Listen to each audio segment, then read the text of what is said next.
É um dos maiores testemunhos que eu já ouvi na minha vida. É impossível não se impactar. Presta atenção. Eu cresci no candomblé. Tenho até a tatuagem aqui até hoje, né? Iemanjá Mas, amadas, tudo que você puder imaginar que alguém possa fazer para encontrar Deus, eu fiz. E acontece que eu cresci num lar candomblecista. Minha mãe e meu pai eram do candomblé. Então, para mim, era como ir à igreja. E foi chegando um momento em que eu comecei a ficar incomodada com o fato de que tudo que eu precisava fazer, eu tinha que ir até um pai de santo para ele abrir uma consulta de búzios para mim e ele me falar o que eu poderia ou o que eu não poderia fazer. E então eu entendi o seguinte: quem é que pode consultar a Deus? É um pai de santo só? É uma mãe de santo só? Então eu vou me tornar mãe de santo. E no fim das contas, aquele homem que era meu pai de santo me disse: olha, você ainda é muito jovem, então vamos esperar ao menos até os teus 18 anos, você já vai ser maior de idade, para que você possa decidir o que você vai fazer da sua vida. Só que tinha algo dentro de mim que ansiava por esse algo a mais. Então o que eu fiz durante esse período? Eu falei, bom, se para ser mãe de santo eu não vou poder agora, eu vou começar a abrir tarô e baralho cigano. Então eu comecei a abrir cartas, comecei a abrir tarô, inclusive comecei a dar consulta de tarô e baralho cigano para as minhas amigas. E era interessante porque, de fato, aquilo que eu falava acontecia. E é interessante porque nós temos o hábito de pensar que tudo que existe é Deus. E foi nesse engano que eu caí. Eu podia ali saber o meu futuro. E diferente do que muitos pensam, as religiões de matriz africanas não são compostas por pessoas que só querem fazer o mal. Assim como há igrejas que as pessoas oram para destruir casamento dos outros, há terreiros que pessoas fazem trabalhos sim intencionalmente para destruir os outros. Então eu acreditava em que, se eu experimento isso, se eu chego aqui e sabem toda a minha vida, é porque isso existe. E eu costumo dizer que muito do que eu aprendi no mundo, sobre o mundo espiritual, foi na macumba. Eu me lembro que quando eu tive a experiência da minha conversão, no momento em que eu estava cansada e tinha algo que parecia errado comigo, porque incorporar, como nós chamávamos, era como ser batizado no Espírito Santo. E todos ao meu redor incorporavam e eu não. E chegou um dia em que aquele pai de santo, que era como meu tio, ele falou, olha, não tem como você ser mãe de santo se você não incorpora, né? E eu ficava revoltada porque eu estava ali, eu depenava a galinha, limpava o sangue, fazia tudo.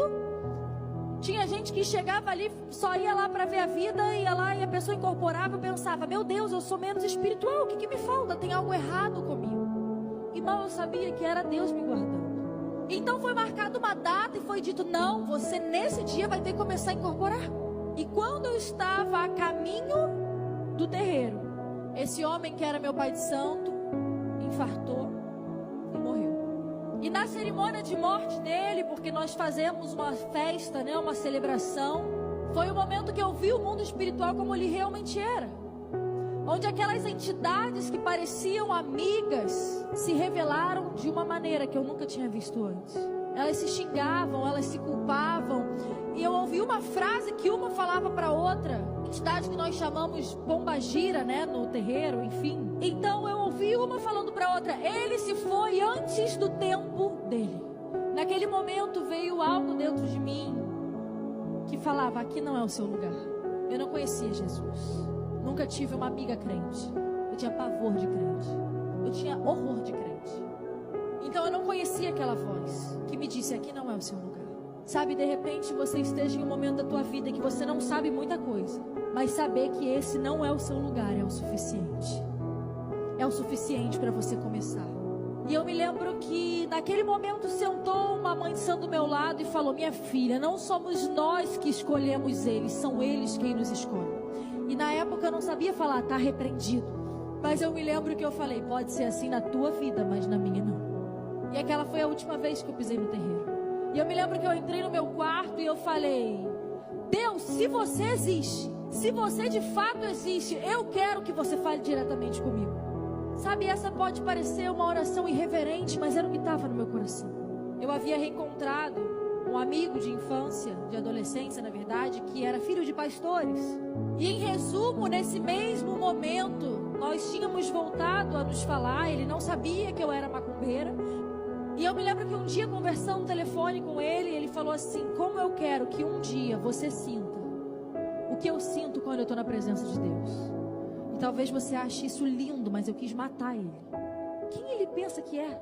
Eu falo direto com Deus, com as entidades, eu falo face a face. Mas quando eu estava naquele terreiro, me veio uma voz e disse: como eu quero que um dia você sinta o que eu sinto quando eu estou na presença de Deus. Eu olhei para aquilo e eu falei: não é possível que isso seja Deus. Sabe, talvez você não conheça ainda a plenitude de Cristo, mas eu tenho a certeza que você foi criada com algo dentro de você que reconhece aquilo que Deus não é. Deus não é confusão, Deus não é ansiedade, Deus não é inquietação, Deus não é essa guerra, porque a vida não é